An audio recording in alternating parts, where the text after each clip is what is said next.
puissant. Mais on y arrive, hein. Le chômage ne cesse de monter. Monsieur Moscovici, vous avez l'air très content de vous. Moi, c'est ça qui m'étonne. À un moment donné, je comprends que vous soyez dans une position difficile. Vous êtes ministre de l'économie avec des résultats déplorables. Il y a 46 économistes français qui sont pour la sortie de l'euro. Il y a 10 prix Nobel d'économie qui sont pour la sortie de l'euro. C'est faux. Madame Le Pen, ça, c'est un exemple. Eh ben, écoutez, à chaque fois que vous me dites c'est faux, maintenant je vous connais, j'ai amené tous les documents. On ne se connaît pas si bien parce que j'ai la même liste que vous. Si, je vous connais bien. J'ai débattu contre vous, je sais vous dites c'est faux et à chaque fois je vous montre que c'est vrai. Ne soyez pas inquiète. Si, je suis très inquiète. Elles sont très solides. Je suis très inquiète. Non, elles ne sont pas solides, monsieur. Vous le savez. C'est toujours la même chose. Vous savez très bien que le Crédit Agricole n'est pas solide du tout et probablement va être amené encore à venir les sauver. Donc vous ne pouvez pas dire que le système bancaire français va bien, monsieur Moscovici. Le système bancaire français est très solide. Non, vous ne pouvez pas dire cela. Il est très solide. Vous ne pouvez pas dire cela. Je sais très bien que c'est l'omerta sur ce sujet. Je le sais très bien. Mais la réalité, on la doit aux Français. Vous nous annoncez que le Crédit Agricole va se casser la gueule? Ce que je vous annonce, c'est que le Crédit Agricole va très mal, bien entendu. Et qu'est-ce que vous faites? Vous êtes en train d'appeler les déposants à retirer. Ben voilà, c'est ça. Oui, Madame Le Pen. Voilà, vous l'avouez. Vous avouez que vous mentez aux Français parce que vous avez peur de la panique. Voilà ce que vous avouez. C'est ce que nous coûte l'euro. Ce que nous coûtent les différents plans de sauvetage, monsieur Moscovici, on oublie ça. Ah bah oui, ça c'est hors bilan, comme on dit, hein. Ça on le cache bien aux Français. C'est, je crois, près de 70 milliards d'augmentation de la dette que nous a coûté les différents sauvetages de la Grèce, du Portugal, de Chypre. Étant entendu que, semble-t-il, la Grèce envisagerait même de réclamer un troisième plan d'aide. Ces 70 milliards d'aggravation de la dette, monsieur Moscovici, pourquoi est-ce que vous ne le calculez pas dans ce que nous coûte cette monnaie? C'est votre dernière intervention sur le domaine européen. Excusez-moi. Avec vous, Madame Le Pen, vraiment. Rapidement. Oui, très rapidement. Plus c'est gros, plus ça passe. D'abord, s'agissant de Chypre, je peux vous dire que j'y étais. Donnez-moi les chiffres alors, monsieur Moscovici. J'y étais. Oui, j'étais là quand on a trouvé la solution et on a garanti les dépôts des Chypriotes jusqu'à 100 000 euros. Vous le savez et vous n'avez quand même pas à défendre cette économie casino qui était hautement suspecte. Donc nous sommes en train de la réformer. Et deuxième chose, s'agissant des plans, ils ne sont pas du tout, hors bilan. Ils sont votés chaque année en loi de finances. Et ce sont des prêts, Madame Le Pen. Oui, ce sont des prêts. Et la Grèce va nous rembourser. Des prêts. Mais oui, bien sûr. C'est bien de vous ça êtes dont prêt il à mettre s'agit. votre patrimoine sur la table, bien sûr, en pariant ça. Non, que la Grèce Madame va Le nous Pen, rembourser. Arrêtez. Tout ça est Comment voté la Grèce va par nous les rembourser, Français, monsieur? voté par le Parlement français, et ce ne sont pas des dons. Monsieur, 172% du PIB, la dette grecque. Ça continue d'augmenter. Comment elle va nous rembourser? Arrêtez de dire aux Français qu'ils vont être remboursés. Qu'est-ce que vous voulez faire sur la Grèce, madame? Vous voulez faire en sorte que ce peuple, vous évoquiez tout à l'heure, parce qu'il y a une notion qui vous est étrangère, c'est la notion de solidarité. Vous avez été en Grèce, vous savez comment ça se passe en Grèce? Solidarité? Oui, la vous solidarité. Vous osez me parler de la solidarité? Oui, je vous parle de la solidarité. Parce que les Grecs. Avec plus de 50% de chômage des jeunes, avec des baisses de salaire de 30%, Madame Le Pen, avec la souffrance sociale que vous avez imposée là-bas, vous osez me parler de solidarité? Et vous, socialistes, vous devriez avoir... Les Grecs, Madame Le Pen, ils ont choisi, contrairement à ce que vous voulez faire, de rester dans l'euro. Ils ont choisi la pauvreté. Ils ont choisi de rester dans l'euro. Ils ont choisi de voir baisser leur espérance de vie. Ils savent que la sortie de l'euro, c'est la ruine. On revient en France. Il l'a choisi. On revient en France. Arrêtez. C'est ça que vous voulez pour la France? Vous n'avez pas le droit de parler comme ça. Eh bien, ça n'est pas. Si, je parle comme ça parce que ça, c'est la vérité. Et elle est cruelle, monsieur Moscovici.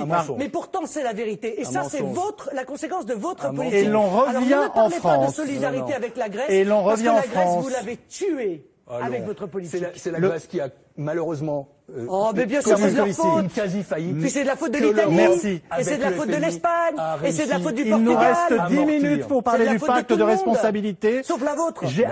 Ça a coûté 15 milliards. Et on clôt là-dessus. Pour une raison simple, parce que c'est les 3% de dette qui sont libellés, de la dette française qui sont libellés en droit étranger. C'est-à-dire sur lequel ne pourra pas s'appliquer la lex monetae. 97% de la dette est en contrat français. Donc 1 euro. Non, les deux tiers sont en euros. Les 2 tiers de la dette sont en euros. Mais non, mais ça n'a rien à voir. Ne faites pas semblant de ne pas comprendre parce que là, ça devient inquiétant. Mais non. 97% de la dette est libellée en contrat français. Oui, de droit français, monsieur Moscovici. Ne me regardez pas comme si j'étais stupide, car c'est vous qui vous ridiculisez là pour le coup, par rapport à ceux qui connaissent quelque chose. On ne vous mettra pas d'accord sur le rétro. Oui, vous êtes la formule est passée. Vous êtes un savant, vous considérez que l'économie est une science. D'ailleurs, les résultats le montrent. C'est au mieux un art, monsieur Moscovici, vous ne le maîtrisez pas. Donc chez vous, je serais un petit peu plus humble que cela. Au regard de vos résultats, un peu plus humble que cela. Moi, je voudrais terminer en vous disant qu'en Italie, il y a eu un vrai débat sur l'euro. Un vrai. pas un vrai, c'est-à-dire plusieurs débats sur les radios, sur les télévisions, dans les journaux, avec des gens qui réellement se confrontaient. Eh bien, en l'espace de 2 ans, il y avait il y a 2 ans 20% des Italiens qui voulaient revenir à une monnaie nationale. Il y en a maintenant 49% et seulement 44% qui veulent rester. L'expérimentation, c'est où avez-vous vu des militants LGBT intervenir dans les écoles de la République? Mais monsieur, il y a des militants LGBT qui interviennent dans les écoles de la République. Coucou! Ce serait bien que vous vous rendiez compte quand même. C'est un peu inquiétant que les journalistes ne le sachent pas quand même. Très bien. Bon, voilà, renseignez-vous. Ma question c'est où? Eh bien, renseignez-vous. Donc, vous ne répondez pas. Renseignez-vous. Vous ne répondez pas. Et je peux même vous dire vous que ça a été le cas. Je dis être un journaliste incompétent, mais vous ne répondez pas. Je vais vous donner le nom de l'école. Ah, je vous dis que ça a même commencé sous Luc Châtel. Voilà. Donc je vous le dis très clairement, vous tapez Google LGBT dans les classes et vous allez trouver très facilement, croyez-moi, un certain nombre d'articles de vos confrères. Quand vous laissez entendre que des militants homosexuels interviennent dans nos écoles, je vous dis simplement que vous alimentez la rumeur vous aussi, mais très bien. Non, je dis la vérité, monsieur Calvi. Faut assumer, hein, quand on fait une politique, il faut l'assumer. La vérité, ça sera quand vous donnerez le nom d'une école, vous pourrez le prouver. Mais moi, je ne le sais pas, je n'ai pas honte de le dire. Et je vous dis qu'à ma connaissance, ça n'existe pas. C'est pas vrai. Voilà, vous dites je sais pas. Voilà, ça c'est bien, ça c'est mieux. Et vous non plus. Bon, les familles, si je le sais, monsieur. Excusez-moi, j'ai pas apporté les documents, j'en ai apporté pas mal déjà ce soir, parce que quand on est face à monsieur Moscovici, il faut toujours avoir les preuves de ce qu'on dit. Mais je vous dis juste qu'on ne peut pas affoler les familles françaises inutilement. Mais à chaque fois que j'ai une émission, de toute façon le lendemain sur le site internet, vous avez tout ce qu'il vous faut. Candidat, vous êtes parlementaire et un parlementaire, ça a des obligations. Écoutez, monsieur Moscovici, si vous voulez que je vous donne la liste de vos absences au Conseil général entre 2004 oui, entre 98 et 2004, vous allez pleurer car vous n'y étiez jamais. Alors s'il vous plaît, ne me donnez pas de leçons sur ce sujet. Moi, je suis en plénière, je fais mon travail. J'ai été élu pour combattre les mauvais aspects de l'Union européenne, monsieur. J'ai été élu pour défendre la souveraineté du peuple. J'ai été élu pour protéger la prospérité du peuple français. Et je défends la France à l'Europe. Et moi, je ne détruis pas la France à l'Europe comme vous le faites. Vous le faites. Je défends la France à l'Europe. Vous le faites avec vos amis de la Ligue du Nord. Vous le faites avec vos amis de chez Wilders. Vous le faites avec les gens du Vlaamsberg. Et Ataka, qu'est-ce que vous en pensez, monsieur Moscovici? Monsieur Calvi. Vous le faites avec toute l'extrême droite européenne. Est-ce que vous savez que le président du PSE, le Parti socialiste européen, le président du PSE bulgare, eh bien lui, il gouverne avec l'extrême droite, la vraie Ataka. Alors, balayez devant votre porte et puis après, on en discutera, monsieur Moscovici. Balayez dans le PSE et après on verra. Balayez dans le PSE. Évitez ce petit geste de la main. Et l'un et l'autre. Et l'un et l'autre avaient échangé des idées pendant plus d'1 heure dans cette émission qui avait une autre teneur que celle que nous avons maintenant. Ça s'adresse à vous deux. Le gouvernement français soutient les opposants globalement, sachant que dans ces opposants, il y a un mouvement qui s'appelle Svoboda, et vous le savez aussi, et là pour le coup aussi, c'est l'extrême droite, la vraie. Alors vous voyez, c'est la géométrie variable.